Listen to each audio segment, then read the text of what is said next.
Carlinhos Villaronga falando aqui da província de Shizuoka, no Japão, para mais um episódio do Mochiori, o nosso podcast feito aqui para o bem-estar da comunidade brasileira no Japão. Para você, nosso querido ouvinte de baixa visão ou com deficiência visual, nós estamos fazendo essa transmissão ao vivo para o Facebook e para o YouTube, numa tela retangular com o fundo em tons azul. Estamos em 4 molduras retangulares, eu do lado direito superior, homem branco, barba, cabelo e bigode castanho escuro raspados com máquina. Eu estou usando óculos de plástico retangular, estou com fones de ouvido de estúdio, num primeiro plano aqui um microfone de estúdio, ao fundo uma parede branca e uma bateria. Na parte inferior ou no canto inferior direito, Patrícia Garcia, do Projeto Chocho. Tudo bem, Patrícia?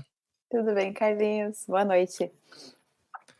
Bom, vamos lá, nosso treinamento de áudio autodescrição. Vamos lá, Patrícia, se apresente para os nossos ouvintes com baixa visão e deficiência visual.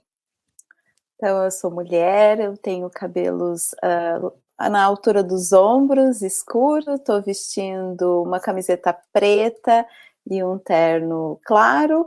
Atrás de mim tem uma parede branca com um quadro. Muito bem, do nosso lado esquerdo, a nossa psicóloga Camila Ziahana, falando lá do Brasil, passando frio e tomando chazinho de camomila para esquentar o coração. Tudo bem com você, Camila? Tudo bem, muito obrigada novamente pelo convite. Bom, eu sou descendente de japonês, branca. Eu acho até estranho falar branca, amarela, né, no caso, porque na tela fica branco. Mas meu cabelo é comprido, preto, atrás de mim tem uma estante com alguns bichinhos, livros, e acho que é isso, estou vestindo um casaco marrom, blusa branca, estou com óculos redondos, e é isso. Muito bem. E no canto superior esquerdo, nosso convidado de hoje, professor Hugo Monteiro Ferreira, da UFRPE, que ele já vai explicar para a gente o que é essa monte de letrinhas, e ele é o autor do livro A Geração do Quarto, quando crianças e adolescentes nos ensinam a amar, um livro ótimo que eu aconselho você a adquirir logo que a gente terminar essa gravação. Professor Hugo, seja bem-vindo ao Japão. Carlinhos, muito obrigado pelo convite. Eu vou, então, inicialmente me apresentar para as pessoas de baixa visão e que não enxergam. Eu sou um homem negro, com barba grisalha, uso óculos. Atrás de mim tem uma parede branca. E lá no fundo da parede tem uma mandala de Santa Teresinha, do Menino Jesus e da Sagrada Face. Bom, muito obrigado pelo convite. Você no Japão à noite, as pessoas que nos escutam no Brasil pela manhã e eu aqui em Portugal à tarde. Então vamos lá. Legal. A parte boa da internet é essa parte da gente poder conectar todo mundo. Pessoal, lembrando você de que o Mochiori Podcast é uma realização conjunta da Nabecast Podcasts e Multimídia com a página Brasileiros no Japão. Inclusive, a gente está transmitindo para a página Brasileiros no Japão no Facebook. E a gente está transmitindo também para o canal da Nabecast no YouTube. A gente tem o apoio do Projeto Tsuru, que oferece atendimento psicológico, né, para a comunidade brasileira no Japão, e também o apoio do coletivo Podosfera Nipo-Brasileira. Como você já sabe, nossa intenção aqui é trabalhar com temáticas que possam contribuir com o seu bem-estar, com a sua vida, com a sua vivência, seja a sua vida pessoal ou a vida da sua família, aqui no Japão. E hoje a gente vai falar um pouquinho sobre a questão da saúde mental e do bem-estar dos jovens, dos pré-adolescentes, dos adolescentes e das crianças. Então, eu vou pedir para o professor Hugo fazer a gentileza de contar um pouquinho mais para a gente, né? O professor brasileiro do Nordeste, está em Portugal. Conta um pouquinho para a gente do que atividades o professor desenvolve, né? Além de autor, o professor tem várias atividades, né? O professor passou uma bio para a gente com bastante coisa. Conta um pouquinho para a gente do que o senhor faz, as pesquisas, os grupos que o senhor participa, por gentileza. Então, primeiro eu vou explicar para você esse monte de letrinhas, né, a que você se referiu. O UFRPE significa Universidade Federal Rural de Pernambuco, é a universidade mais antiga do estado, ela se localiza ela tem uma sede no bairro de Dois Irmãos, na zona norte do Recife, a capital de Pernambuco, e ela também tem campus, que são campus em cidades interioranas do estado de Pernambuco. Atualmente, a Universidade Federal Rural de Pernambuco tem cerca de 21 mil pessoas na sua comunidade, entre estudantes, técnicos, professores, professoras. Então, é uma universidade bastante significativa no estado de Pernambuco e na região Nordeste e, quiçá, no Brasil. Bom, eu sou professor do Departamento de Educação dessa universidade. Lá na universidade eu coordeno o Núcleo do Cuidado Humano, que é um setor da universidade responsável pela prevenção ao sofrimento psíquico e a promoção da saúde mental. Eu sou líder num grupo de pesquisa que se chama GETIGE, é uma sigla também, a sigla por extenso significa Grupo de Estudos da Transdisciplinaridade da Infância e da Juventude. Eu oriento pesquisas científicas sobre sofrimento psíquico de crianças e adolescentes.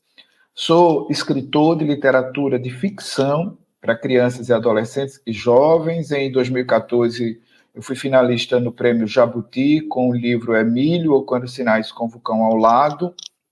Atualmente, em Portugal, eu faço um estágio pós-doutoral em estudos da criança na Universidade do Minho. Essa Universidade do Minho é uma universidade pública que fica em Braga e em Guimarães, e aqui eu faço, então, o meu estágio pós-doutoral em estudos da criança. Eu criei um programa de educação socioemocional para crianças e adolescentes que se chama Trajetos. Então, a minha vida pessoal e a minha vida profissional estão muito voltadas para a discussão sobre saúde mental de crianças, adolescentes e jovens.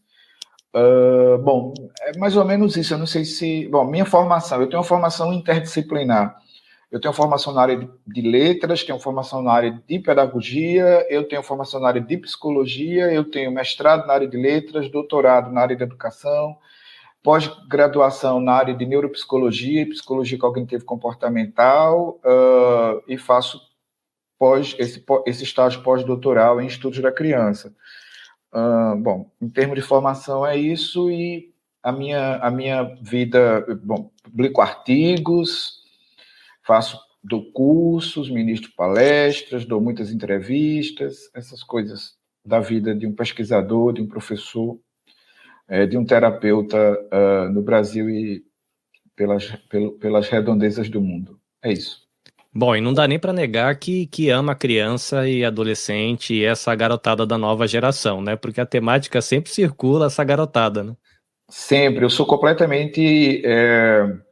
eu acho que a minha energia vital, a minha energia pulsante, a minha energia que me movimenta é a energia da criança, é a energia da adolescência. Eu acho que com a criança eu tenho o lúdico, eu adoro brincar, adoro rir, adoro viver a experiência da brincadeira. A criança me traz isso, me traz também uma espontaneidade, uma criticidade que é muito peculiar da infância, sobretudo da infância não adultizada. E a adolescência me traz a experiência do desafio, a experiência do novo, a experiência da indignação, a experiência, às vezes, do silenciamento falante. Então, a adolescência me traz também a possibilidade de conhecer coisas novas, e então me parece que essa energia me alimenta. Eu tenho menos energia de adulto, digamos assim. O adulto me coloca numa condição mais incomodativa, mas de fato que me movimenta é a criança, é o adolescente. Eu tenho muita preocupação com o cuidado que a gente tem que desenvolver com esse momento da vida. Até porque a minha história passa um pouco pela experiência de sofrimento quando criança e adolescente. Então, isso tem a ver... O que eu faço hoje como pesquisador tem a ver com a minha biografia. É engraçado, né, essa questão de como a história da gente na infância e na adolescente conecta com aquilo que a gente tem vontade de fazer. Eu tenho descoberto em processo de terapia que muito das minhas inclinações na produção de conteúdo tem a ver com a minha história. Eu nunca imaginei, achei que era porque tinha saído, sei lá, do nada, e é legal como isso marca a gente. Eu conheci o trabalho do professor por conta do podcast do Instituto Claro. O senhor deu uma entrevista Acho que a entrevista é até curtinha, né? Depois que eles editam, fica pequenininha. Antes de eu terminar o episódio, eu já tinha procurado o professor no Instagram, já tinha mandado e-mail lá de enxerido e já comprei o livro na Amazon, que é uma alegria, que nem tudo chega na Amazon Japão, mas muitos livros em português estão na Amazon Japão e eu já comecei a leitura e está sendo muito legal. Como eu disse, aqui no Japão é muito comum a galera usar a expressão a nova geração, né? Pelo menos na bolinha onde eu vivo. E o livro do professor tem o título do A Geração do Quarto. Eu sei que tem aquele negócio dos baby boomers, geração X, Y, Z, alfa e sei lá o que, um monte de gerações. E eu fiquei curioso, né? Por que geração do quarto, né? Por que não geração X, esses molecada, os millennials, não sei, né? Que é muito comum a gente ver isso, né? Os millennials não gostam de trabalhar muito, geração não sei o que, não gosta daquilo. E geração do quarto parece um pouco diferente, era uma expressão nova. Por que geração do quarto? Então, geração do quarto foi uma expressão que eu ouvi por parte de... Na verdade, eu vi, meus filhos estão muito no quarto, passam muito tempo no quarto quando estão em casa. Eu ouvi muito isso dos pais, das mães, em várias conferências, palestras, que, de modo geral, eu faço ao longo da minha trajetória profissional. E os pais me pediam algum aconselhamento, orientação. O que é que eu faço, Hugo? Porque meu filho não sai do quarto. O que é que eu faço? Minha filha não sai do quarto. Isso está me incomodando, me inquieta. O que é que você tem algum estudo sobre esse comportamento? E eu, inicialmente, achei que aquilo tinha um certo sentido, mas não dei tanta atenção. Só que, na medida em que eu fui fazendo minha caminhada de palestras, de conferências, eu vi isso com muita frequência. Essa pergunta era muito frequente. E aí despertou em mim aquele sinalzinho de pesquisador, começou a ficar alerta e eu pensei, bom, tem algo acontecendo e eu quero saber o que é. Então, decidi, a partir disso, investigar. Quem era esse pessoal que estava no quarto, o que é que esse pessoal sentia, o que é que esse pessoal pensava, por que é que a permanência no quarto, o que é que tinha a ver com a internet, porque os pais traziam muito essa ideia de que os filhos ficavam muito na internet. E montei um questionário online e fui aplicar o questionário nas cidades pelas quais eu tinha passado e ouvido com frequência a maior expressão de meu filho estar no quarto. Apliquei, alcancei um número relativamente grande, mais de 3 mil pessoas entre 11 e 18 anos, que é o público com o qual eu dialogo, com o qual eu mantenho interlocução. E aí aconteceu para mim uma coisa extremamente preocupante, porque quando eu obtive os resultados do questionário, eu me assustei com as respostas. Do questionário tinham perguntas fechadas e perguntas abertas, e as respostas às perguntas abertas me assustaram muito. Parte delas está no livro, no Geração do Quarto, quando crianças e adolescentes ensinam a amar, e aquilo me deixou inquieto. Eu decidi, então, aprofundar a pesquisa, e eu tinha consciência de que eu estava diante de um fenômeno que era bastante preocupante. Aí eu fui e tentei encontrar uma palavra que coubesse dentro desse comportamento, desse movimento, digamos assim, né?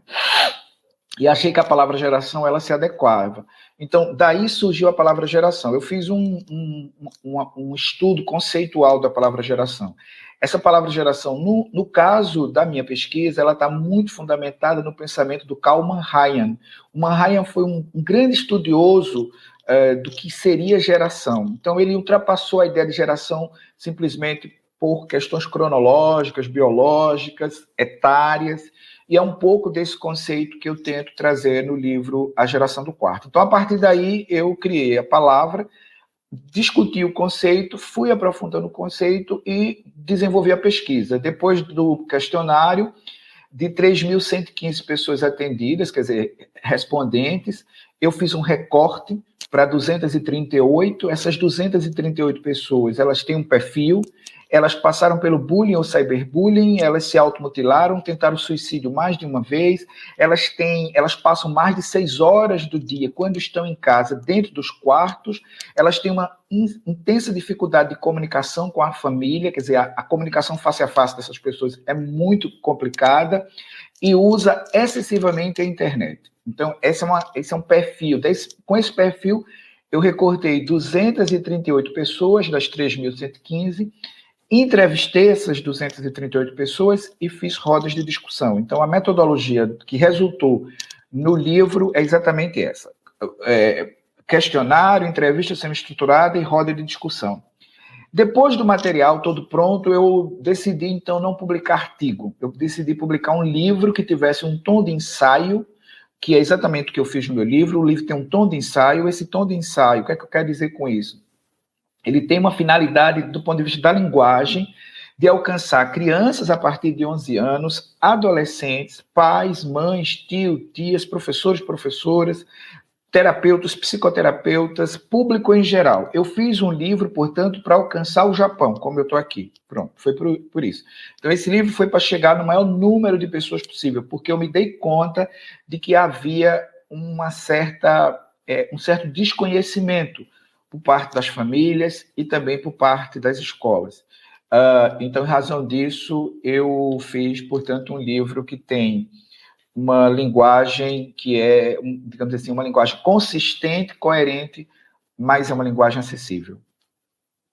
Camila, você no processo aí de clínica, né, de atendimento, essa questão da dificuldade de comunicação com a família e a questão do bullying é recorrente?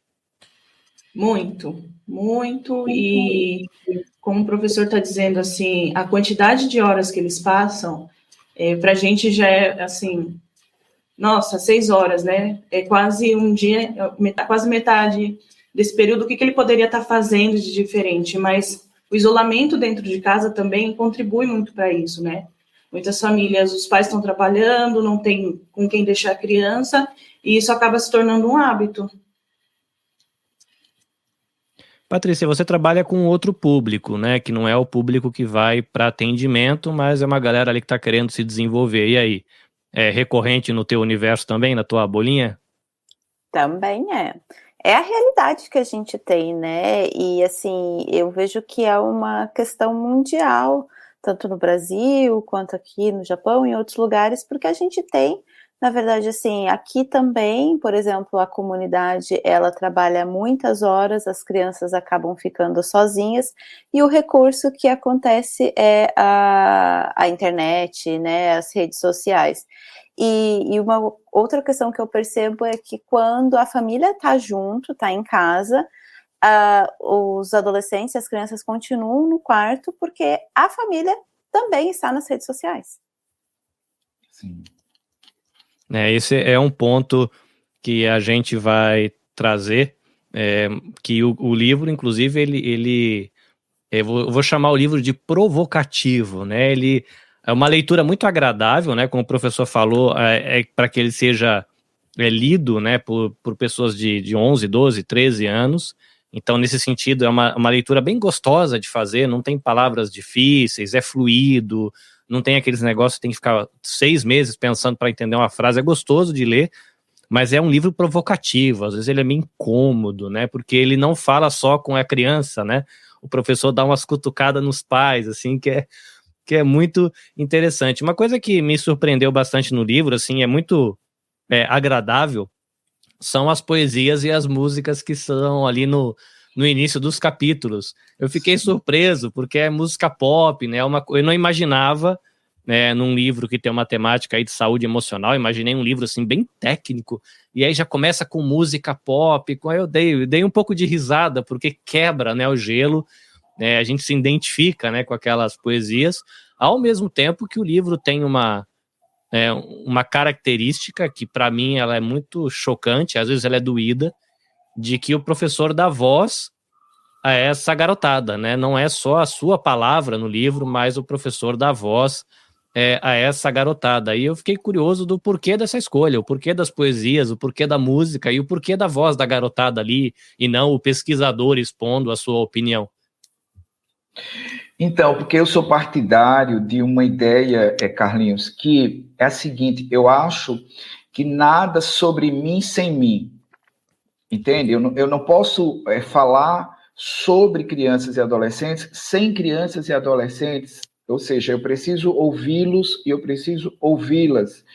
E a música, a poesia que tem como epígrafe nos capítulos é exatamente aquilo que eu escutei quando era adolescente, é aquilo que a galera escuta atualmente, é aquilo que eu li, é aquilo que a galera lê. Então, eu tenho ali, naquelas epígrafes, no início dos capítulos, a expressão estética de um grupo com o qual eu dialogo, de interlocutores, de interlocutoras, quer dizer, então você vai encontrar desde Tiago York a Legião Urbana, quer dizer, Tiago York é bem contemporâneo, Legião Urbana é da minha época de adolescência, ali em 1985, e Tiago York agora é da galera que está na internet, que fez música pela internet, que conseguiu ganhar público.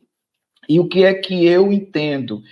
Que nós precisamos exatamente conhecer o que é gosto, o que é saber, o que é desejo, o que é vontade, o que é pensamento, o que é opinião de crianças e adolescentes. Ou seja, eu tenho que ouvi-los, e eu só posso ouvi-los se eles falarem, e eles só podem falar se eu mantiver contato de fala. Então, por isso que no livro você vai encontrar predominantemente falas recortadas de crianças e adolescentes que foram entrevistados e entrevistadas.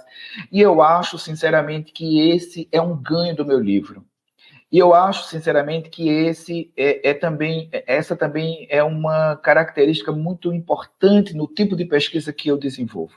Eu desenvolvo um tipo de pesquisa que, eu vou usar aqui uma palavra complicada, que talvez nem todo mundo conheça, mas depois pode ir no dicionário e buscar, que eu uso uma pesquisa que ela é deontológica. O que é isso? Isso significa, eu vou para as circunstâncias.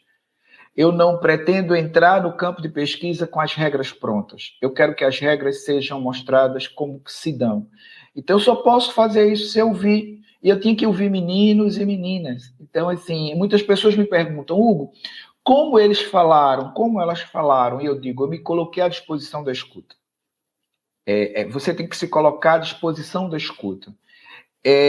As crianças e os adolescentes e as adolescentes querem falar muito, mas você tem que ter à disposição da escuta. Então, meu livro, ele traz isso, ele traz à disposição da escuta. E talvez por essa razão, ele, em tão pouco tempo de lançado, ontem nós tivemos 2 meses de lançamento, o meu livro tem edição quase esgotada, porque ele chega a um público que é o público que está sedento por ler. Quem é que me traz os retornos que eu acho isso magnífico?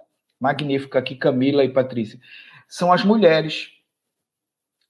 Eu tenho as mães como as grandes leitoras do meu livro. Então, acho isso assim, um ponto que depois eu fiz o livro e agora eu organizo 2 artigos sobre a temática. Mas, assim, esse ponto me parece fundamental. As mães são fundamentais para a escuta de crianças e adolescentes. E são elas que têm chegado para mim, muito preocupadas. Pouco os pais, Carlinhos. Pouco os pais. Então, assim, até saúdo você por ter tido essa intenção de, no seu podcast, querer falar sobre esse assunto, porque são poucos homens, mas as mães não, as mulheres estão intensamente interessadas. Então, me parece que elas não só são difusoras dessa ideia da escuta, como me parece também estão dispostas a ouvir. E é por isso. Então, eu não dei a voz à criança e adolescente, eu simplesmente me coloquei para ouvir. Eles já têm voz, e é só a gente prestar atenção que vamos ouvir coisas importantíssimas, coisas muito significativas e algo que me parece que nos mostra um caminho novo. A Camila, como profissional da psicologia, ela pratica algo que, se eu não me engano, chama escuta qualificada, né, Camila? Me corrija aí se eu não estiver falando bobagem, né? Um psicólogo é uma pessoa que tem aí a capacidade de fazer a escuta qualificada, né? Escuta a criança, o adolescente. A Patrícia, me parece que ela trabalha no que eu vou colocar com uma escuta intencional, né? Não é qualificada no mesmo jeito que um psicólogo, mas quando a gente participa dos encontros lá com a Patrícia, aí tem hora do abraço, a hora de contar o que foi bom, a hora de contar o que foi ruim, tem a hora da brincadeira, sempre tem alguma coisa. Mas eu não lembro se foi no livro ou se foi em uma das entrevistas que eu ouvi que o professor Hugo participou, a expressão escuta acolhedora, que para mim foi nova, né? É uma frase que faz sentido, né? Mas ela é uma expressão nova. Eu tinha ouvido já essa questão de escuta intencional, de você entrar numa relação disposto a ouvir, a questão da escuta qualificada, que são profissionais como a Camila, que estudam para conseguir ouvir alguém direito e entender o que a pessoa está dizendo, mas escuta acolhedora foi meio que novidade para mim.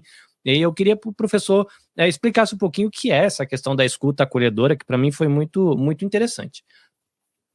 Então, assim, nós criamos uma ideia de escuta, que é geralmente a escuta da linguagem verbal oralizada, quer dizer, escuta da fala, não é? Você escuta quando o outro fala. Então, esse é um conceito que a gente tem de escuta, e os cursos, por exemplo, de formação de profissionais na área de saúde mental, sobretudo psicanalistas e psicólogos, têm a ideia dessa escuta. A escuta como o que se chama de escuta qualificada.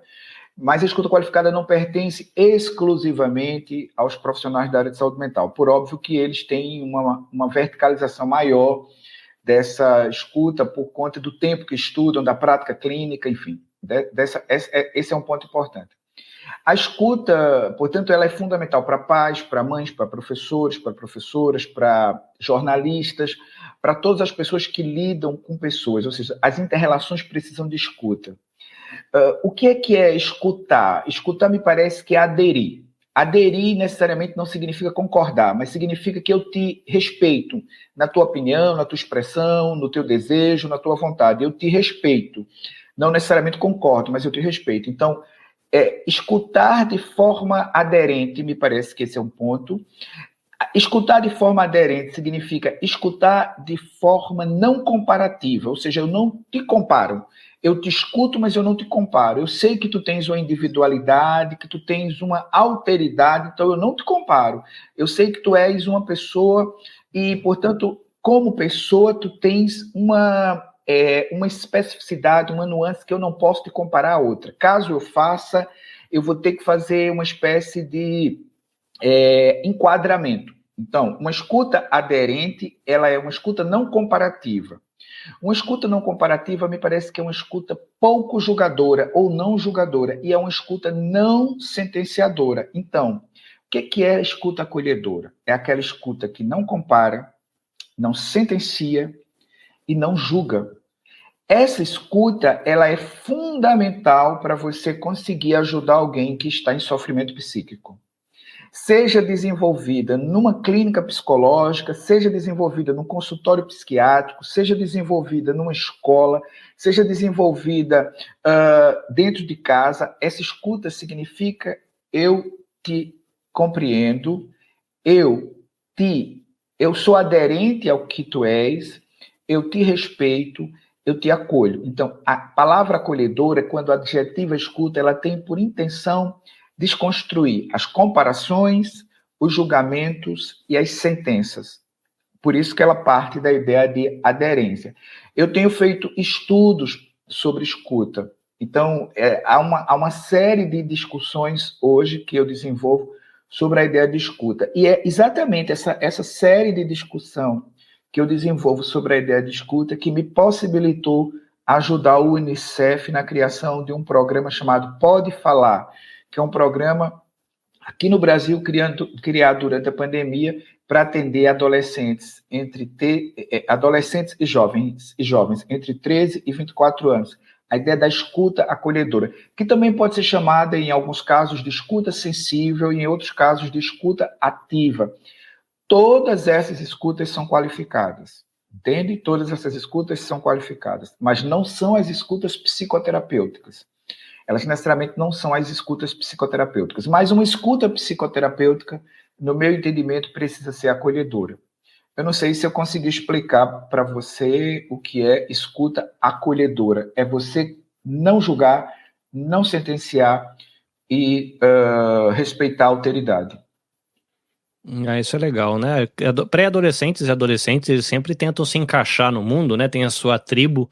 E aqui no Japão, né, a Patrícia e a Camila, eu acho que elas estão mais inteiradas disso, porque elas lidam pessoalmente com essa garotada da geração mais nova, da questão de que tem a camada de que a gente é estrangeiro, né? Então, além de tentar, não é criança, não é adulto, não é, tem que ver se é do rock, se é do rap ou se é de tudo, e ainda tem a camada da gente ser estrangeiro. Uma coisa que eu fiquei curioso, Camila, é recorrente, né? Você falou que o bullying é uma temática que vem.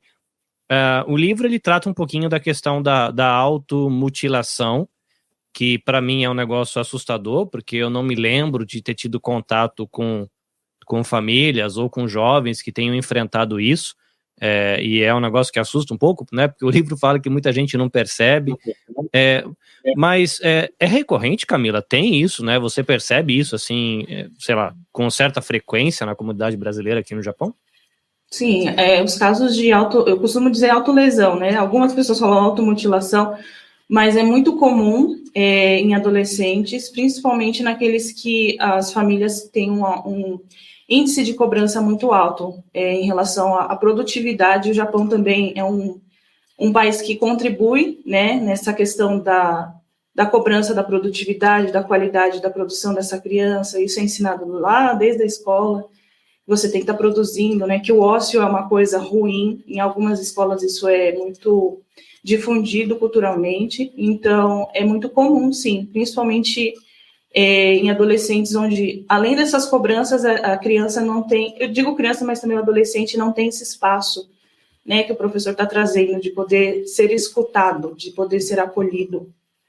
E muitos pais, quando descobrem, nem sempre tratam da maneira correta, acabam, de alguma forma, pela ignorância mesmo, dizendo que aquilo é uma frescura, de que o que essa criança passa não tem nada a ver com o que ele já sofreu no passado. Então, também essa falta de acolhimento faz com que essas situações possam piorar, se agravar cada vez mais, né? E, infelizmente, é algo muito comum, sim. A Patrícia, que eu me lembre dos encontros que ela faz no projeto Chocho, ela tem um radarzinho ligado para algo que eu vou chamar aqui de leitura corporal.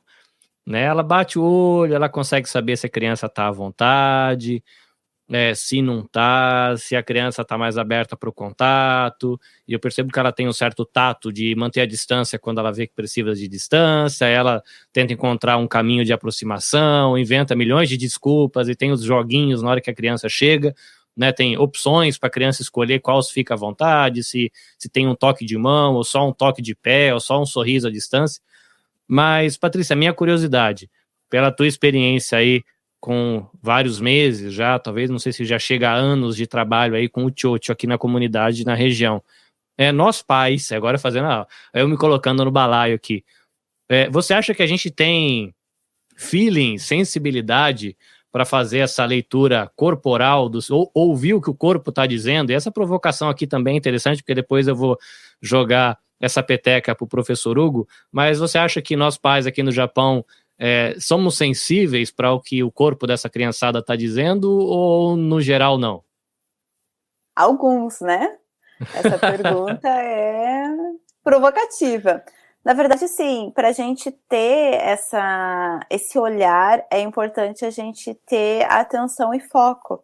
Eu acredito que os pais, eles tendem a conhecer os seus filhos, mas muitas vezes eles não estão focados no momento em que aquela criança ou aquele adolescente está passando. Então, assim, isso pode se perder. Muitas vezes a mãe acha que o filho está bem e ele está lá se autolesionando, né? Essa é uma prática que, Carlinhos, aqui no Japão está bem alta, né? Assusta, tanto para as crianças que vão na escola japonesa quanto na brasileira. A gente tem tido vários casos, assim, e relatos, né? Já tivemos até participantes mesmo que passam por isso, por esse sofrimento, né?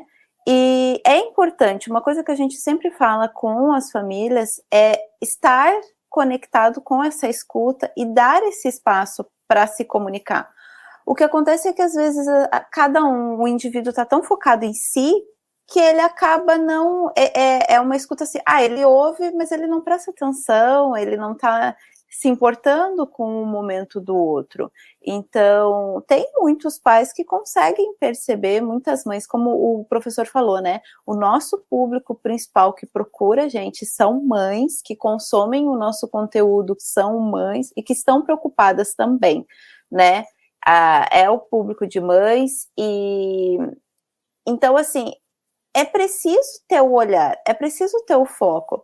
Claro que toda a família, o pai, a mãe, vão ter os seus próprios interesses e buscar isso, mas esse acolhimento, e ele vem também na parte corporal, no sorriso, na interpretação.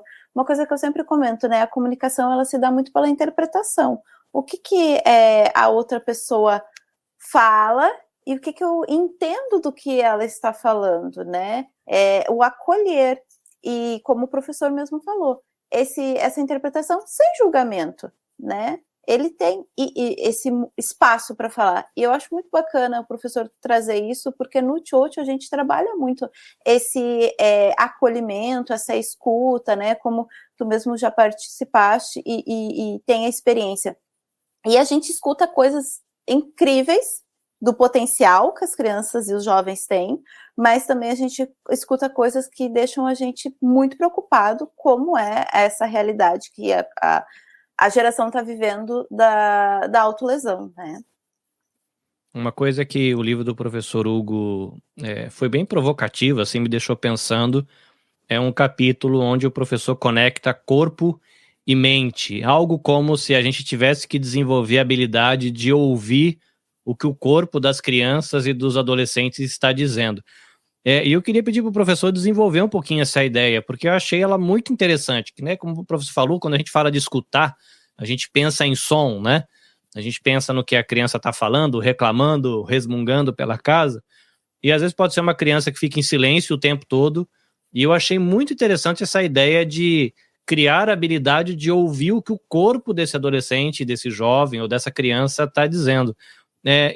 Desenrola um pouquinho essa temática para a gente, professor, que eu achei muito interessante esse conceito, e eu não sei se durante a minha vida eu já tinha parado para pensar nisso de forma mais consciente. Talvez tenha sido inconsciente, né? A criança murchinha, talvez seja gripada, aconteceu alguma coisa, mas, assim, numa expressão que me acendesse as luzinhas para prestar atenção nessa conexão corpo-mente, eu não sei se eu já tinha feito isso, não. Então, olha, nossa sociedade, se você observar bem, ela rejeitou o corpo. Ela rejeitou o corpo e, ao mesmo tempo, ela criou um modelo de corpo.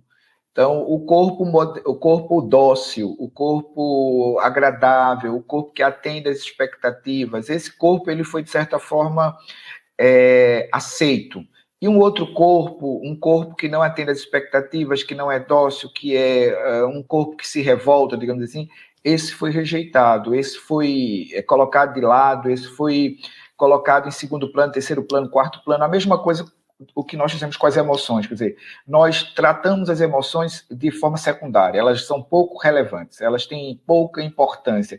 O que importou muito para a nossa sociedade foi a cognição, a gente entendeu que a cognição era inteligência, era aprendizagem, era o grande mote da vida, né? A razão, a tal da razão, nós elegemos isso. O que eu tento dizer no meu livro? Que isso é uma grande bobagem, uma grande besteira, um erro cartesiano, um erro que você pode identificar como um projeto societário equivocado. Separar corpo e mente é um equívoco. O corpo e a mente são uma só coisa. O que a mente diz, o corpo diz, e o que o corpo diz, a mente diz. Então, quando eu olho para o corpo, eu olho para a mente. Quando eu olho para a mente, eu olho para o corpo. A mente eu não vejo, o corpo eu vejo. Então, o corpo me traduz a mente. Tentar qualquer coisa fora disso me parece um grande equívoco para compreender a geração do quarto. Porque a geração do quarto, ela se comunica menos com palavras e mais com o corpo. Ela grifa no corpo, ela se inscreve no corpo, ela aumenta o tamanho da orelha no corpo, ela bota alargador, ela pinta o cabelo, ela faz muitas tatuagens, ela tem piercings em toda a parte do corpo, ela hipertrofia os músculos. Não sei se você já prestou atenção como a galera hipertrofia os músculos. Os músculos todos falam muito hoje. As pessoas não se dão muito conta disso, mas aquilo é uma manifestação do corpo. É o corpo me dizendo que tipo de movimento, que tipo de consciência, que tipo de cultura se traduz hoje na sociedade que finaliza ali o século XX, início do século XXI. Você tem uma galera das academias, dos ginásios, isso em todo mundo, certo? Todo mundo, obviamente que eu falo de um mundo de natureza mais ocidental, né?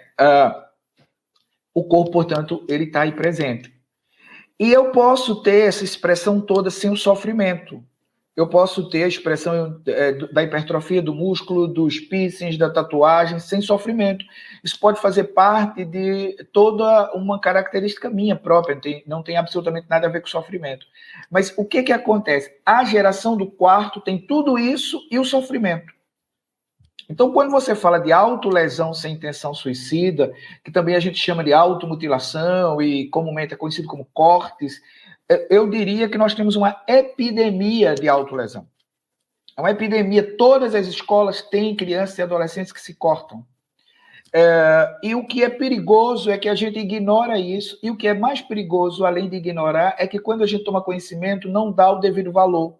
Quer dizer, a gente acha que isso é firula, é frescura, que isso não tem importância, que quer chamar atenção, coisas desse tipo nas minhas pesquisas eu já ouvi por parte de adultos. Então, a autolesão é um problema muito sério, o corpo da criança no quarto diz isso por meio dos cortes, os cortes são indicativos de sofrimento profundo, de um sofrimento que está na mente e eu não consigo materializar senão por meio de uma objetividade física. Então, separar corpo e mente me parece que foi um dos maiores erros do projeto civilizatório ocidental, e então por isso que eu tento retomar essa discussão e dizer, olha, não vai por esse caminho. Pai, mãe, olha para o teu filho, olha para o corpo, olha o movimento, vê como ele se manifesta, vê como ele se dá. Não entra em julgamento, em avaliação, em sentenciamento, mas olha o corpo e cuida do corpo. Quer dizer, cuida do corpo, porque cuidar do corpo tem a ver com autoconfiança, com autoestima, porque cuidando do corpo eu estou cuidando da mente. E sai desse plano esquisito de escola que verticalizou, hierarquizou, colocou tudo em ranking. Isso não deu certo, na minha opinião. Na minha opinião, essa escola que ranqueou não deu certo. E essa família que ampara e dá anuência e corrobora, né, autoriza esse modelo societário, me parece também muito equivocada, provoca sofrimentos profundos. Por isso que a gente tem dados tão estarrecedores como esse que eu disse para vocês agora, de que em todas as escolas tem pessoas que se cortam. E no meu livro eu trouxe isso como uma preocupação fundamental. Eu quero que as pessoas entendam que nós não estamos diante de uma situação que dê para normalizar. Quer dizer, normose não funciona para isso. As crianças e os adolescentes estão gritando e o corpo deles tem me dito isso por meio de várias formas. Uma delas é a autolesão sem intenção suicida.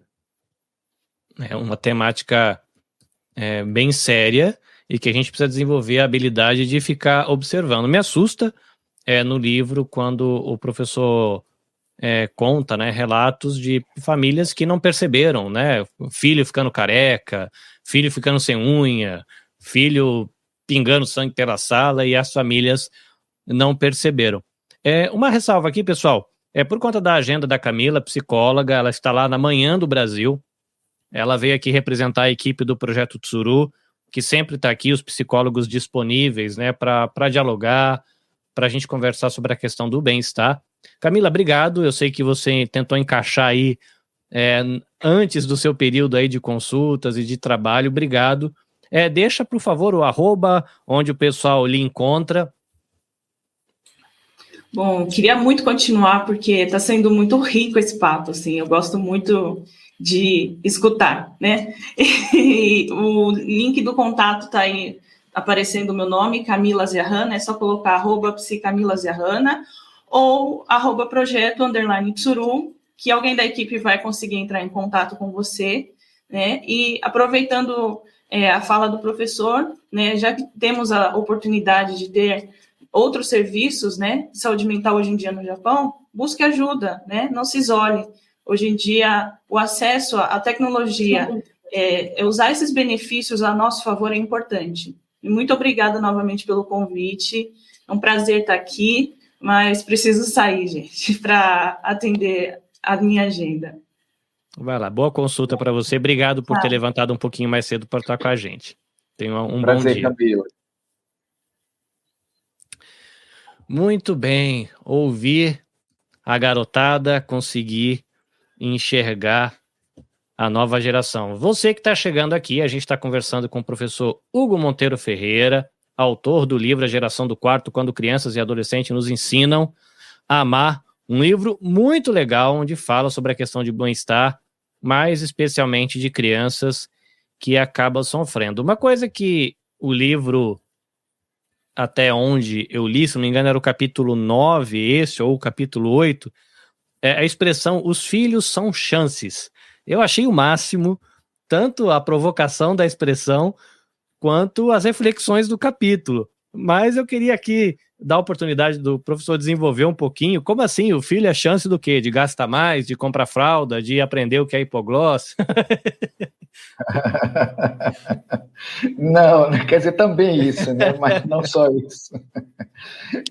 Acho que os filhos são chances muito relevantes que nós, pais e mães, temos de olharmos para nós próprios, quer dizer, a gente precisa ver com os filhos uma espécie de indicativo de caminho para melhorar o nosso conceito sobre educação, o nosso jeito de fazer educação, o nosso modo de relacionamento com a vida. Eu acho que os filhos nos ensinam muito a ideia de que nós não temos controle sobre a vida alheia. Eu acho que eles nos trazem a chance de você sair da ideia do controle, quer dizer, eles nos colocam contra a parede para nós percebermos que é uma ilusão também a ideia de controle. Então, me parece que eles são chances de que nós possamos repensar. E eu gosto muito dessa ideia que é freiriana, né, do professor Paulo Freire, de repensar, revisitar, de rever. Eu acho muito interessante isso. Então, eu acho que os pais, as mães, que querem muito acertar, né, os pais verdadeiros, as mães verdadeiras, ultimamente eu tenho feito essa distinção, porque dados também de pesquisas que eu acompanho atualmente, que são desenvolvidas por mim, mostram que há muitos perigos. Os pais e as mães que não têm paternagem e maternagem, eles ameaçam crianças e adolescentes. Então, assim, é muito perigoso a ideia de que você coloque todos os pais e todas as mães no mesmo lugar.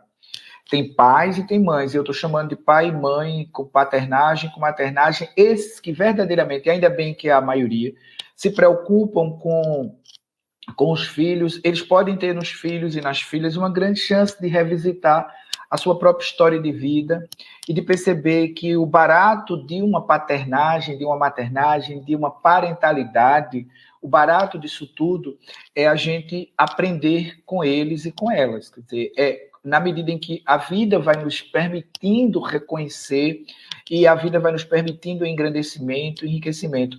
Então, de fato, os filhos não são fardos. Os filhos não são projetos que eu quero que eles desenvolvam, que o meu filho seja médico. No Brasil tem muito isso, né? Sobretudo os pais de classe média para cima. Que o filho seja médico, que o filho seja juiz, que o filho seja advogado, que o filho seja algo que, do ponto de vista capitalista, dê muito certo. Mas em nenhum momento se para pensar que o filho, a filha, só são o que eles podem. E o que eles podem necessariamente não é o que a gente quer. Então, me parece que eles são uma chance enorme de que você pare de insistir num modelo de educação que levou crianças a entrar em depressão, a síndrome do pânico, transtornos alimentares, transtornos obsessivos compulsivos, suicídio, adolescente suicídio. Me parece que essa é a questão central. Então, são chances nesse sentido. Eu tenho uma chance enorme com meu filho de rever minha própria história e de poder com ele, com ela, né, com os meus filhos, minhas filhas, construir histórias novas. Então, por isso que além da fralda, de acordar à noite, né? Olha, tem uma coisa que eu quero dizer, sabe que eu não sou um pesquisador que tenha me aprofundado em parentalidade, mas em razão das minhas pesquisas com crianças e adolescentes, eu termino dialogando com parentalidade. E eu acho que é possível se pensar numa formação para ser pai e mãe, porque tem muita gente que não tem a menor estrutura para ser pai e mãe. A menor estrutura. Acha que ser pai é uma aventura e ser mãe é uma aventura de tal modo inconsequente, né? Como dizia Manuel Bandeira. Quer dizer, não tem... Ser pai e mãe é para sempre. Quer dizer, imagina, você tem que entender que quando você tem um filho, uma filha, aquilo é um legado, como diz Machado de Assis. Um legado. Então você não vai poder abrir mão. E lembre que o filho e a filha provavelmente vão ter netos. E os netos são filhos 2 vezes. Então, você tem que ter consciência do que é que significa projetar ter filho. Ter filho não é uma brincadeira que você possa fazer de modo irresponsável e inconsequente. Então, é preciso ter muita atenção para isso. Crianças e adolescentes precisam de pais e mães. Pessoas cuidadosas, pessoas atentas e que têm, muitas vezes, de abrir mão de uma série de questões pessoais em nome, sim, dos filhos e das filhas. Então, eles são chances de você melhorar enquanto existência, digamos. Eu tenho uma impressão de que as famílias que ainda guardam, né, a questão de uma, vou chamar aqui de africanidade, ou as famílias que têm um lado mais ali, mais indígena, tem, eu acho que um senso maior dessa questão da coletividade, né? O pessoal do povo negro no Brasil sempre fala da questão das mães, das tias, dessa grande família, né? O pessoal que vive nas comunidades, né, nas favelas do Brasil, também eu ouço podcasts falando dessa realidade, desse estar junto, de ser um familhão, e queira ou não queira, a geração nova acaba aprendendo a ser família com os mais velhos. Lógico que teria que ter aí algum tipo de régua, né, para ver quem se está passando uma boa cultura para frente ou não, mas acaba que essa galera, eu acho que eles acabam tendo um pouquinho mais de abertura para esse processo de aprendizado, né, essa formação dentro desse seio coletivo, seja a tribo indígena, seja a galera da comunidade lá da favela, seja uma grande família que guarda nessa ancestralidade, né? O povo africano tem muito disso, né? E os descendentes também guardam isso. Mas uma curiosidade que me ficou aqui, Patrícia, você chega a perceber pais surpresos com o que aprende com os filhos lá no Tchotcho? Sim, com certeza. E quando as famílias vêm participar do Tchotcho, né, trazem os seus filhos para o programa socioemocional, a gente acaba comentando com eles, olha, o programa é para as crianças e para os jovens, mas vocês vão estar tocados, né, vocês vão participar. E quanto mais vocês se envolverem, vocês vão aprender, vai ser bom para vocês, e vocês vão ver uma transformação na família, né, no relacionamento familiar. Então, a questão, enquanto o professor falava, eu pensava na questão da inteligência emocional, né? Muitas vezes a mãe quer que o filho saiba lidar com as suas emoções, saiba conseguir se comportar, se autorregular, mas ela não faz isso em casa. Então, como que é a questão do exemplo e tal? É uma chance de aprender a lidar com isso. A gente cobra das crianças e dos jovens coisas que a gente não está pronto, né, para fazer. Então, eu vejo que é preciso, sim, nós aprendermos e evoluirmos e ir trabalhando. Nós, o Projeto Tchotcho, a gente busca dar esse suporte para as famílias e também chamar as famílias para participar desse processo para que elas possam ir treinando, porque é importante esse treino, esse movimento. Não dá para aprender, como o professor falou, né? Tinha que ter, sim, um movimento de um curso para ser pai. Muitas coisas que a gente ouve, mas como que faz? Eu quero uma receita, e a gente sempre fala, não tem, né? Tem que ir tentando, porque cada indivíduo é único, então o teu filho é a forma que vocês vão se conectar, que é importante vocês acharem a chavezinha, né, a forma, o meio, e muitos se dão conta que sim, eles também precisam do projeto, eles também querem aprender sobre as habilidades socioemocionais, né, e eu vou aproveitar, Carlinhos, para uma coisa que eu achei muito interessante que o professor falou numa das entrevistas que eu ouvi, é a questão que esses adolescentes, essa geração que está no quarto, não está treinando essas habilidades socioemocionais, né. E, professor, como que você vê isso? para o futuro? Então, eu acho que é fundamental educar as emoções. Eu acho que as emoções precisam ser educadas no sentido da experiência. Eu acho que você tem que aprender que existe um universo, tanto do ponto de vista neurofisiológico, quanto do ponto de vista sociocultural, histórico, que são completamente emocionais. Então, eu olho que vamos precisar aprofundar, e de forma bastante séria e de forma bastante urgente, o que eu chamo de educar as emoções. Né? Educar as emoções, para mim, implica dizer reconhecê-las, ter consciência delas. E saber que elas são, no meu entendimento, matrizes, ou seja, elas não são subprodutos da razão, elas são, na verdade, as matrizes do que a gente chama de racionalidade. Desse ponto de vista, eu acho que nós temos que ter muitos programas, projetos sérios e valiosos sobre a educação das emoções. Eu só tenho uma discordância que me parece também importante de ser dita, é a tentativa que eu observo que muitas pessoas querem capitalizar, monetizar as emoções de crianças e adolescentes. Então, me parece, isso é muito preocupante. Eu faço críticas severas a esse tipo de, essa ideia, não é, de que você vai ensinar a criança e o adolescente a saber lidar com os desafios da vida, mas sem questionar a vida. Quer dizer, a vida não é questionada, o que é questionado é o sujeito. Então, é como se a emoção fosse um produto subjetivo, e a gente sabe que a emoção não é um produto subjetivo, a emoção é um produto coletivo. Existe uma sociologia das emoções, existe uma psicologia social das emoções. Então, é importante a gente olhar para esse campo.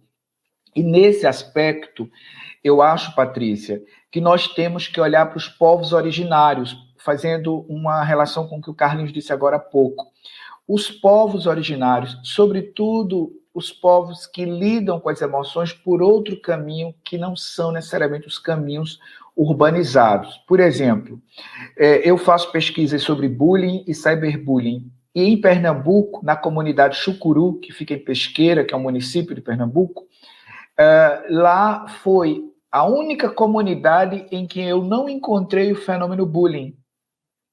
O bullying não acontece na comunidade Chucuru, porque a maneira como eles constituem e se relacionam com a ancestralidade, com a sua etnia, com o respeito à alteridade é diferente. Então, me parece que um programa de educação socioemocional tem que prestar atenção, sim. Por exemplo, a África é o nosso berço. A África é a nossa matriz, a África tudo nasceu da África. Então, a gente precisa olhar a África e respeitar a África, e entender a alegria da África, e entender como a África foi explorada, como a África foi, enquanto continente, diminuído e ainda o é. Então, a gente precisa olhar para isso e ver que a ancestralidade africana, assim como a ancestralidade indígena, tem muito a nos dizer para educar as emoções. E, nesse aspecto, eu acho que o Oriente tem, uma parte do Oriente, não todo o Oriente, mas uma parte do Oriente, tem muitas questões que são fundamentais, inclusive para o estudo das emoções. Eu acho que ninguém pode estudar emoção hoje, no mundo, alguém estudar com lucidez, se não olhar para os estudos tibetanos sobre as emoções. Seria, para mim, um contrassenso você achar que os estudos sobre as emoções começaram, por exemplo, em Harvard. Seria, para mim, um contrassenso. Você tem que olhar para os povos originários. Ali, sim, me parece que tem uma matriz do que é o que o Ocidente tentou chamar de... o Ocidente cria muitas coisas, né? O Ocidente ele pega as ideias e vai mudando. Quando eu digo Ocidente, entendam, eu digo esse Ocidente que se tornou excessivamente neoliberal, digamos assim, né? Então, me parece que eu tenho muita crítica à tentativa de capitalizar emoções, de monetizar emoções. Tenho crítica. Eu vejo que isso é um desserviço ao que a gente está tentando desconstruir, que é o império da cognição. Então, crianças e adolescentes não querem nos dizer o inverso disso. Eles querem dizer, olha, eu tenho emoções, eu tenho sentimentos. Isso não foi falado em família. Nós não falávamos sobre isso em família. Quem falava em família sobre tristeza? Quando eu estou triste, o que é que acontece? Como é que meu pai fica triste? Quando ele fica triste, por que ele fica triste? Quando é que minha mãe fica alegre? Por que ela fica alegre? Quando ela fica alegre? O que é que minha mãe, meu avô, quem era meu bisavô? De onde vem? De onde eu venho? Eu preciso me autoconhecer para poder conseguir enfrentar, sim, os desafios da vida, mas em coletivo. Aí, nesse sentido, por óbvio, que a família nuclear burguesa ela é enfrentada pelas famílias periféricas. As famílias periféricas não têm o mesmo modelo das classes sociais de classe média. Elas têm um outro movimento de como construir família. Por isso que as pessoas me perguntam, Hugo, tem geração do quarto nas classes sociais mais desfavorecidas? Tem. Claro que tem. Mas a estratégia de lidar com o fenômeno é outra. Então, eu acho fundamental, por exemplo, um projeto como o que você desenvolve, porque traz a discussão sobre a importância das emoções para o pai, para a mãe, para as famílias, sobretudo para as crianças e para os adolescentes. Querido ouvinte, dá para ver que é ótimo esse papo. Perdão, Patrícia, se você ia falar alguma coisa, eu lhe interrompi. Não? Ok. Gente, a intenção aqui não é a gente esgotar o conteúdo do livro. Aliás, o livro ele é de uma riqueza maravilhosa, disponível na Amazon Japão. Então, com um clique, você consegue colocar o livro no seu telefone, ou no seu Kindle, ou no seu iPad, onde você gosta de ouvir. Mas, se você procurar na internet, tem várias entrevistas com o professor Hugo, cada uma abordando uma faceta do livro e da pesquisa. Eu aconselho você, como o pessoal diz, dar uma googada e procurar o que tem no YouTube, o que tem no Spotify, que isso vai ampliar a tua visão e vai te preparar para a leitura. E vai por mim, tá? Leitura tranquila, sem palavra difícil, gostosa de você ler. E como até o professor, e se eu tiver equivocado, ele pode me corrigir, o livro, uma leitura que permite com que pré-adolescentes e crianças se identifiquem com a realidade da garotadinha que está ali no livro. Professor, antes da gente ir para os arrobas, ir para os obrigados e os tchauz, tem alguma coisa que o professor acha que é fundamental, importante, que deveria ter sido dito e de repente escapou no nosso bate-papo e que o professor gostaria de trazer antes da gente se despedir? Eu acho que tem algo que é fundamental, eu tenho insistido nessa tecla que vou reiterar aqui. A geração do quarto, ela é muito potente, a geração do quarto, ela é muito criativa, ela tem muitas coisas importantes e necessárias para nós adultos e adultas. A geração do quarto não é fracassada, a geração do quarto não é paralisada, portanto, essa ideia de que os jovens e os adolescentes são paralisados, não. A geração do quarto é uma geração que tem muito a nos ensinar, inclusive, como eu digo no subtítulo do meu livro, nos ensinar a amar. Então, assim, acreditem nos seus filhos, acreditem nas suas filhas, escutem seus alunos, escutem suas alunas, deem ouvidos ao que eles dizem, ao que eles pensam, ao que eles sentem, o que eles não concordam, o que eles concordam, escutem, conversem, dialoguem. A geração do quarto tem muito a nos ensinar. Eu acho que isso é fundamental de ser dito quando eu trato sobre esse assunto, quando eu trato sobre o meu livro. Muito bem, eu quero agradecer aqui o pessoal que está participando, em especial a Kaori Inoue, ela está aqui na ativa. Tema super importante, muito pertinente essa reflexão sobre a geração que fica no quarto. Eu sei de muitos adultos japoneses que não saem do quarto por nada, só quando acaba a comida da casa, que é o hikikomori, que inclusive foi citado no livro, né? Eu fiquei surpreso, tinha expressão japonesa no livro do professor, e ela termina aqui dizendo que seria legal ter uma pesquisa desse tipo aqui no Japão. O professor sabe dizer se tem algum pesquisador focado nesse tema com a galera daqui?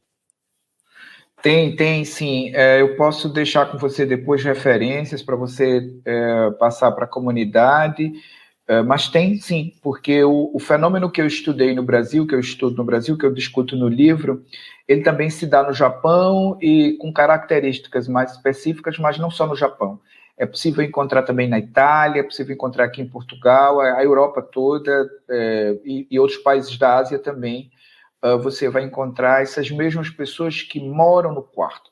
O caso do fenômeno no Japão se dá já como um diagnóstico, quer dizer, você já tem uma doença cadastrada e, portanto, é possível cuidar, é possível ir para um médico e ter uma prescrição medicamentosa, enfim. O Japão está muito preocupado com isso e, enfim, o Japão é um país que a gente sabe que, economicamente, ele se organizou muito, socialmente muito organizado, mas a saúde mental também é muito preocupante no país em que vocês estão atualmente. Então, sobretudo de crianças e adolescentes, né? E isso é uma preocupação da comunidade internacional como um todo.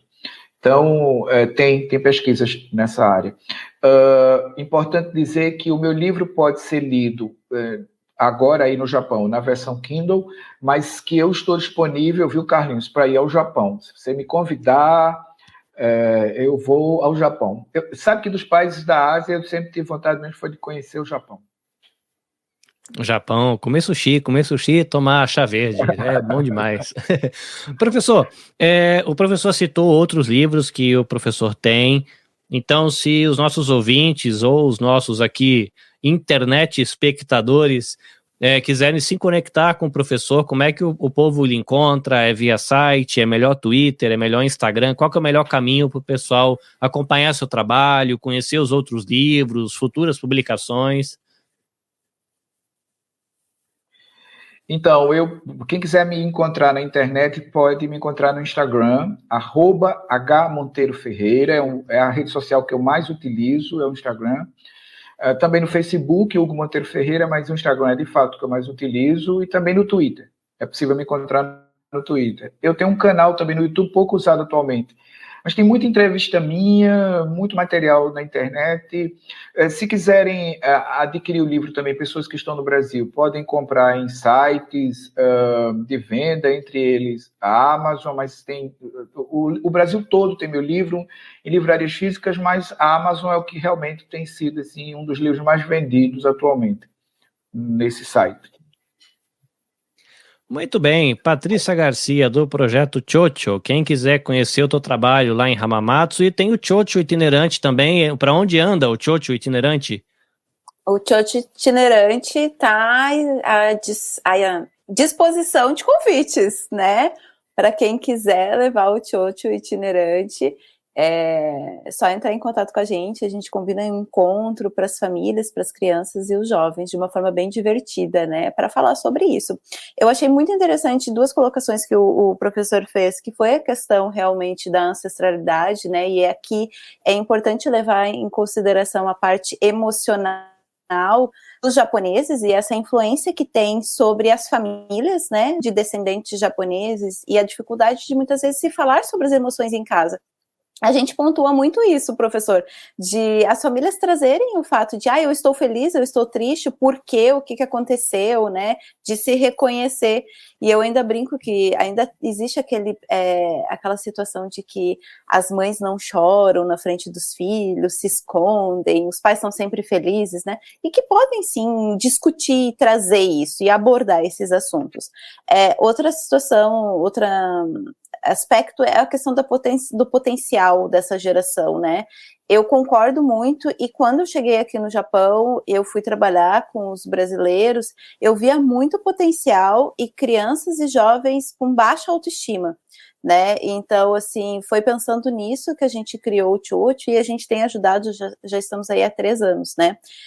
Ajudando a comunidade. Professor, venha para o Japão, a gente tem muitas coisas que pode fazer aqui, lançar livro, fazer palestra, né? É legal, a gente tem um simpósio, eu vou aproveitar, Carlinhos, e falar um pouquinho. A gente tem um grupo de português como língua de herança aqui no Japão, professor, e nós temos um simpósio, a Adriana Sugino, que ela é da IEC, ela que organiza, né, e volta e meia, todo ano tem, os últimos anos foi de forma online, mas a gente gosta muito de ter professores, né, pesquisadores da área no Brasil, na Europa, em vários lugares, então já fica aí a gente para manter essa conexão para o senhor vir palestrar, Já tô tomando a frente, a Adriana nem sabe, mas a gente fica muito vai ser bom, já pensou que legal, convite... né? Lançamento do livro do professor Hugo em terras nipônicas, né? O professor autografando livro, tomando chá verde, comendo bolinho de arroz, e vai ser muito legal. Muito então, bom. Olha, o convite já foi aceito aqui, Patrícia. Organizem aí. Então, vamos organizar. E para encontrar, então, o Projeto Tchotcho nas redes sociais, tem o Instagram, @Projeto Tchotcho, e também no Facebook, né? A gente também tem o site, e nós estamos aí divulgando, tem uns encontros para quem tiver interesse, tiver crianças, assim, crianças e jovens que estão passando por situações de autolesão, os pais, a comunicação não está muito legal, procura a gente, agenda uma visita, vamos conversar mais para a gente poder ajudar vocês também, né? Muito bem, vamos aqui agradecer aos nossos parceiros. Brasileiros no Japão, dá uma visitada lá, o site está bonitão, foi renovado, tem colunistas novos, o nosso podcast agora ganhou um espacinho carinhoso lá no site, brasileirosnojapão.com, ou você pode seguir aí Brasileiros no Japão no Facebook, tem lá trocentas mil pessoas no Facebook, mais um montão de gente no Instagram, você escolhe aí qual é a mídia que é mais confortável para você, acompanhe o trabalho. Tá chegando produtores de conteúdos novos, o Everton Tobasso está aparecendo por lá, jornalista, trazendo um Minuto pela Ásia todos os dias. O podcast está saindo quinzenalmente lá. Muito provavelmente teremos mais novidades no futuro. A equipe lá do Brasileiros no Japão está trazendo muita coisa legal. Então fique atento para você poder acompanhar.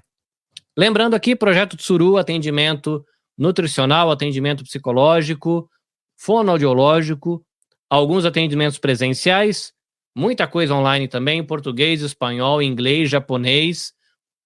Cuide-se, né? Você adulto, se cuide, você jovem, se cuide, e você adulto, ou vovó, vovô, titio de tia, dê essa oportunidade dessa criançada aí, dessa nova geração, e também se cuidar, né? Não é frescura, depressão não é frescura, crise de ansiedade não é frescura, bipolaridade não é frescura, né? São coisas que precisam de cuidado para a gente poder viver bem. Então, @projeto_Tsuru, por lá você vai encontrar como é que você chama eles no WhatsApp, no Face, no Line, e a equipe do atendimento vai entrar em contato com você, indicar qual profissional melhor para atender o seu caso, né? Seja uma criança que só fale japonês, um amigo filipino que só fale inglês, enfim, né? A equipe lá vai conseguir lhe atender. Convite para você conhecer o trabalho do coletivo Podosfera Nipo Brasileira, vários podcasters da comunidade brasileira no Japão, tratando de temas variados, né, viagem, vida, turismo, notícias, coisa de nerd, otaquices, enfim, tem de tudo.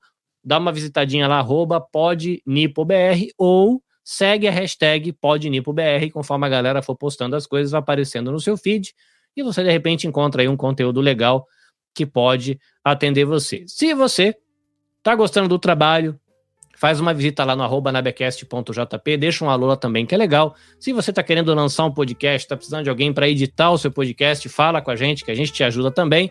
nabecast.jp o site, nabecast.jp no Instagram, Facebook, YouTube e Twitter, nabecastjp sem o ponto. A gente está sempre disponível, é só mandar mensagem que rapidinho a gente entra em contato. Professor Hugo, obrigado demais por ter separado um tempinho aí da Zoropa, da terrinha, da comida boa aí de Portugal, para falar com a gente. Foi muito bom, obrigado, foi uma honra, né? Sempre legal conhecer autor de livros, gostoso demais, porque o pessoal estuda bastante para escrever o livro, a prosa sempre fica boa. Obrigadão. Eu que agradeço, desejo toda a sorte do mundo a vocês, que vocês se sintam felizes onde estão, a você, a Patrícia, a toda a comunidade brasileira no Japão e toda a comunidade japonesa também no Brasil. E, enfim, uma alegria também poder estar aqui, partilhar sobre a Geração do Quarto, esse livro tão maravilhoso, tão querido e tão especial. Foi muito bom. Patrícia, a gente tá junto, sabe que a gente vai ficar no seu pé, sempre que precisar vai pedir socorro para a temática aí do bem-estar da nova geração. Tamo junto. Vamos lá, obrigada mais uma vez e sempre que precisar estamos aqui. Muito bem, lembrando você, as gravações elas acontecem no YouTube e no Facebook. No YouTube, canal da Nabecast, Facebook, página Brasileiros do Japão no Facebook. Mas daqui uma semana o conteúdo tá editado, bonitão, disponível no Spotify, Apple, Google, Amazon, enfim. Você procura aí nas internets da vida e você vai poder ouvir em áudio, reouvir esse conteúdo para você poder aí crescer. E a gente está colocando também o conteúdo dos arquivos. Lembrando que a gente tem mais de 1 ano de entrevistas Mochiori. E agora que se tornou podcast, nessa nova parceria com Brasileiros no Japão, a gente está fazendo um resgate dessas entrevistas que estão no Facebook e no YouTube e editando para virar podcast também. Então sempre tem novidade, fica acompanhando, assina lá no Instagram, assina lá no Spotify, assina na Apple, Google, enfim, o qual que você prefere, para você sempre acompanhar. É isso, gente. Foi bom demais ter você por aqui. Eu fico aqui com a Patrícia, professor Hugo, na nossa salinha virtual para nos despedirmos. A você que nos acompanhou, obrigado. Foi muito bom. É sempre uma honra ter você por aqui. A gente espera te encontrar no próximo episódio. Beijo no coração, paz, saúde, se cuidem. Sayonara.